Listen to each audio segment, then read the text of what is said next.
Bonjour chers élèves, je suis Bentaïb Emina, je serai votre professeur de français pendant la séquence 2 du projet 3. Aujourd'hui, je vais vous présenter une séance de compréhension de l'écrit. Le titre du document, c'est « Par qui la nourriture est-elle gaspillée ?» Le document dans le livre, la page 126, les objectifs de la séance sont identifier les éléments essentiels dans une affiche, comprendre une affiche dont la visée est argumentative, reformuler la thèse défendue dans l'affiche, préciser les conséquences du gaspillage alimentaire et proposer des solutions. Mais avant de commencer la séance de compréhension de l'écrit, on doit voir la situation de départ. Alors, on est dans la séquence 2 du projet 3. Nous créons une affiche pour lutter contre le gaspillage et les dégradations. La situation de départ de cette séquence est: après avoir été témoin de comportements inacceptables dans ton collège, robinet ouvert, lumière allumée en plein jour, tes camarades et toi, créez une affiche, vous la placerez dans le hall d'entrée pour inciter les élèves à se conduire en personne responsable. Alors, le mot-clé ou bien l'expression clé dans notre situation de départ est comportement inacceptable, comme les robinets ouverts, c'est-à-dire le gaspillage de l'eau. La lumière en plein jour, c'est-à-dire gaspillage de l'électricité. Et on va ajouter un autre type de gaspillage, on parle du gaspillage alimentaire, qu'on trouve généralement dans les cantines des écoles. Bien, regardez ici, vous voyez des images sur le gaspillage alimentaire.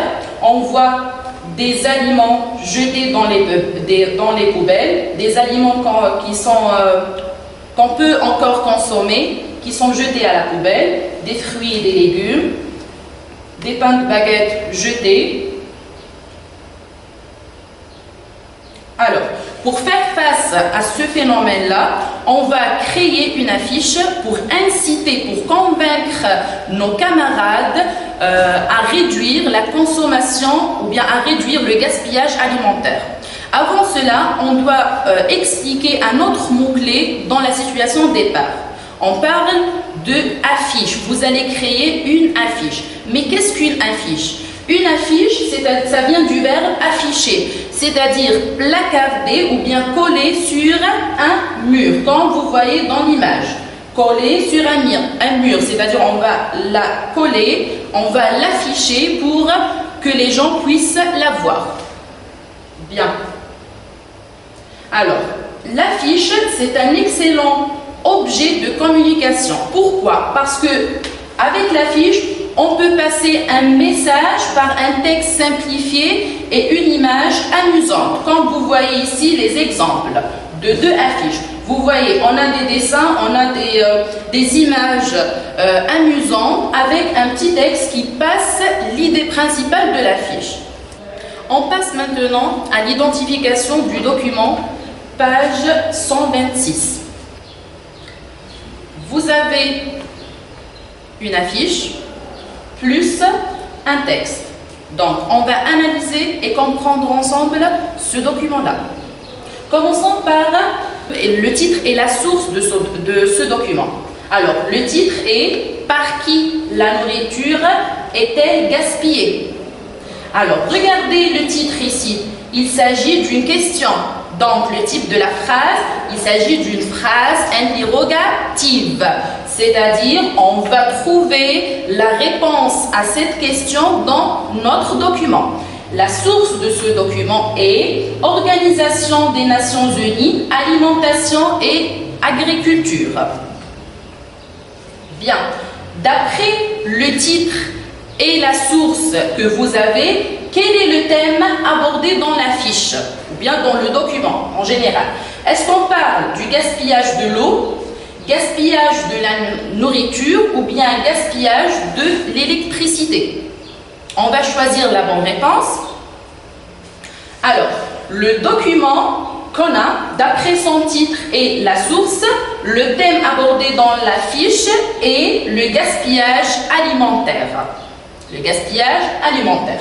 Bien, on passe maintenant à la compréhension globale du document, c'est-à-dire la fiche plus le texte. Commençons tout d'abord par la fiche. Regardez ici, vous avez une affiche sur votre manuel, la page 126. Donc, pour l'analyser, on vous propose ces questions-là. Commençons tout d'abord par la première phrase. Pourquoi a-t-on écrit cette question en gras? Regardez, la première phrase, elle est écrite en gras par rapport au reste. Pourquoi, à votre avis? Pourquoi a-t-on donné des pourcentages? À quoi ça sert les pourcentages? Aussi, on a donné des dessins. À quoi servent ces dessins? Pourquoi utilise-t-on plusieurs couleurs? Pourquoi dans les affiches on utilise beaucoup de couleurs? Et aussi, pourquoi a-t-on coloré en rouge le pourcentage du gaspillage par les consommateurs? Pourquoi le pourcentage des consommateurs est en rouge? Je vous donne 5 minutes de réflexion.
On voit ensemble les réponses à ces questions. La question est écrite en gras pour attirer l'attention. On donne des pourcentages pour justifier. Les dessins servent à illustrer. On utilise plusieurs couleurs pour attirer l'attention. La couleur rouge veut montrer la gravité de la situation, c'est-à-dire une situation grave, elle constitue un danger. On passe maintenant au texte. Vous avez le texte, la page 126, et vous avez ces questions-là qui vont nous aider à mieux comprendre le texte. Je vous lis les questions. La première question, quelle information nous donnent les 7 chiffres au bas de la fiche? Deuxième question, qui gaspille le plus? Troisième, combien de litres d'eau sont utilisés pour produire une pomme? Quatrième, lorsqu'il y a perte ou gaspillage de plusieurs pommes, peut-on parler de catastrophe écologique? Justifie ta réponse. Je vous donne 5 minutes pour réfléchir.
réponses.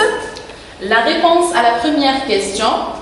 Quelles informations nous donnent les 7 chiffres au bas de la fiche? Les informations que nous donnent les 7 chiffres au bas de la fiche sont le pourcentage du gaspillage des produits alimentaires et les responsables de ce gaspillage. Deuxième question, qui gaspille le plus? D'après la fiche, ce sont les consommateurs à la maison qui gaspillent le plus.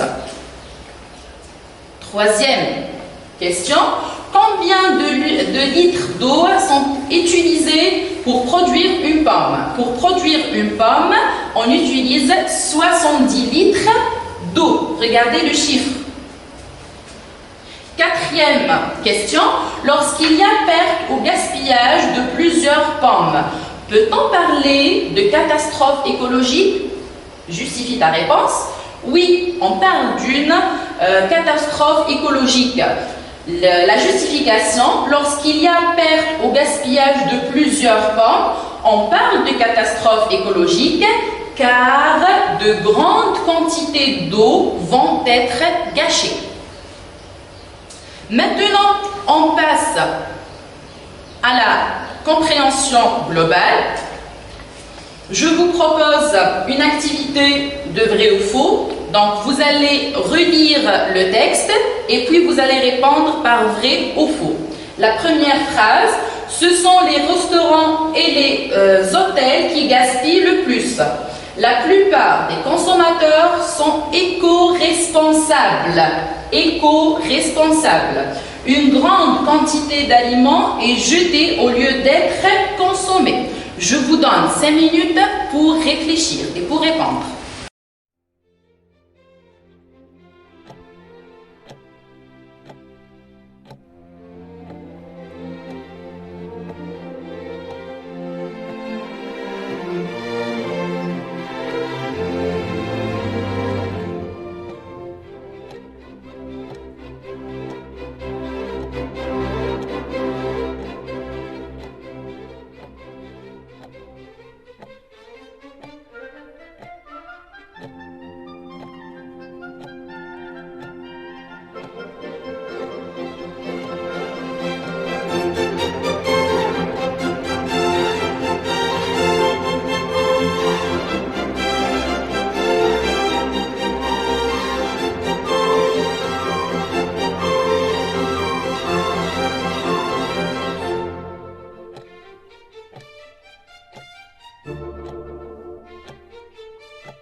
On passe aux réponses de cette activité. La première phrase, ce sont les restaurants et les hôtels qui gaspillent le plus. C'est faux. D'après la fiche, ce sont les consommateurs à la maison qui gaspillent le plus avec un pourcentage de 47%. La plupart des consommateurs sont éco-responsables. Ici, le mot éco-responsable veut dire un citoyen responsable. J'attire votre attention de voir ce mot-là. Éco-responsable est composé de 2 mots. On l'appelle un mot composé. Il se compose d'éco, ça vient d'écologie, plus responsable. Donc, la plupart des consommateurs sont éco-responsables. C'est faux. Ils ne sont pas éco-responsables parce qu'ils gaspillent les aliments. Troisième phrase, une grande quantité d'aliments est jetée au lieu d'être consommée. C'est vrai. Et c'est ce qu'on appelle le gaspillage alimentaire. On passe maintenant à la deuxième activité. Relie la fiche et le texte, puis complète le tableau suivant. Vous avez un tableau, vous allez lire la fiche et le texte, puis le remplir. Cause principale du gaspillage, conséquences du gaspillage. Je vous donne 5 minutes pour réfléchir.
La correction de l'activité, d'après la fiche et le texte, les causes principales du gaspillage des produits alimentaires, les produits ne sont pas vendus, les produits sont jetés par les consommateurs.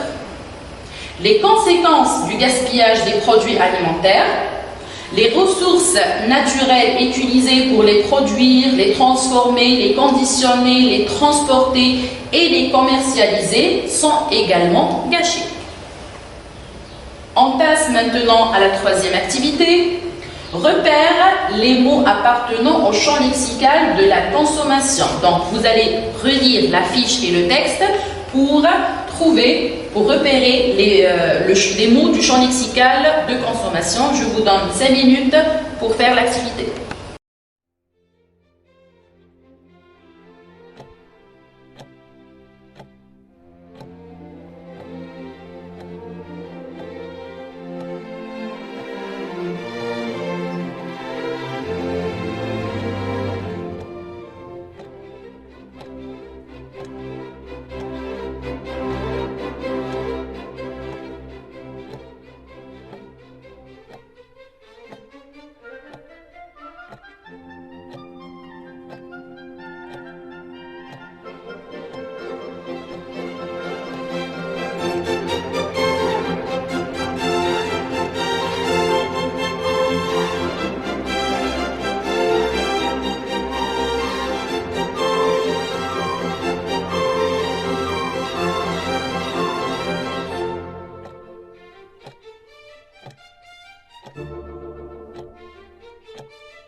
Les mots appartenant au champ lexical de la consommation sont La nourriture, gaspillage, aliments, restaurants, hôtels, les ressources naturelles, commercialisées, pommes, eau. On passe maintenant à la quatrième activité. Relis l'affiche et le texte une dernière fois, puis complète le tableau. Donc, vous allez relire l'affiche et le texte, puis vous allez remplir ce tableau. Vous allez former la thèse, la justification et le but de l'affiche. Je vous donne 10 minutes pour faire l'activité.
Voici la thèse défendue. Presque la moitié de la nourriture est gaspillée dans nos maisons. La justification, les pourcentages de l'affiche. 47% gaspillés à la maison. Le but de l'affiche, inciter à réduire le gaspillage à la maison, peut contribuer à éviter une catastrophe écologique. On passe maintenant à la cinquième activité. Quotidiennement, chacun d'entre nous peut se comporter en citoyen responsable en ne gaspillant pas. Donne 2 exemples. Commence ainsi. Vivre en éco-responsable n'est pas très compliqué. Il suffit de. Vous allez compléter ici avec 2 exemples. Je vous donne 5 minutes pour faire l'activité.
Je vous propose 2 exemples.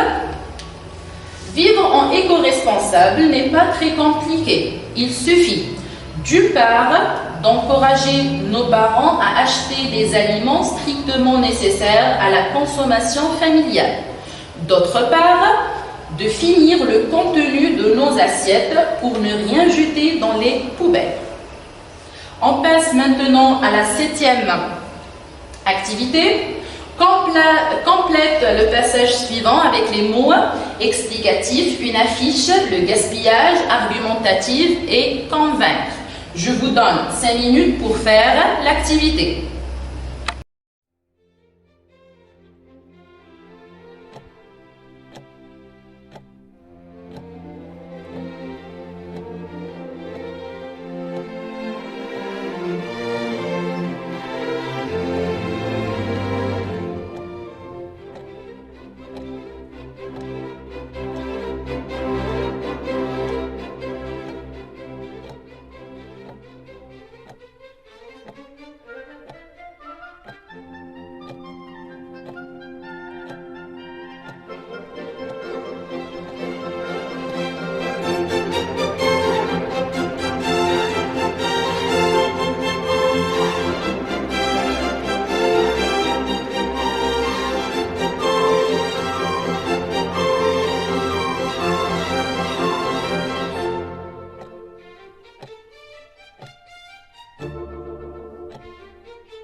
On passe à la correction de l'activité.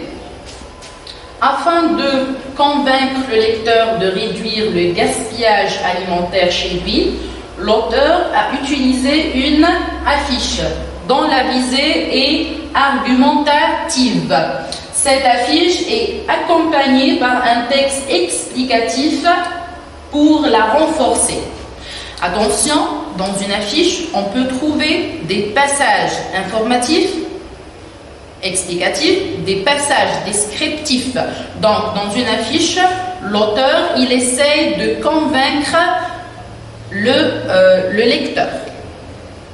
On passe maintenant. Alors, pour conclure, dans une affiche, on cherche à attirer l'attention du lecteur pour l'inciter à agir grâce à un slogan. Le slogan, c'est une phrase courte et facilement mémorisée qui exprime une idée qu'on veut diffuser. Des illustrations, c'est-à-dire des images, des couleurs et parfois des pourcentages ou des chiffres. Au revoir et à la prochaine séance.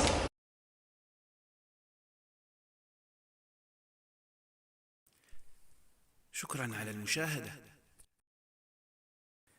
لا تنسوا الاشتراك في القناة، الضغط على الجرس، الإعجاب بالفيديو.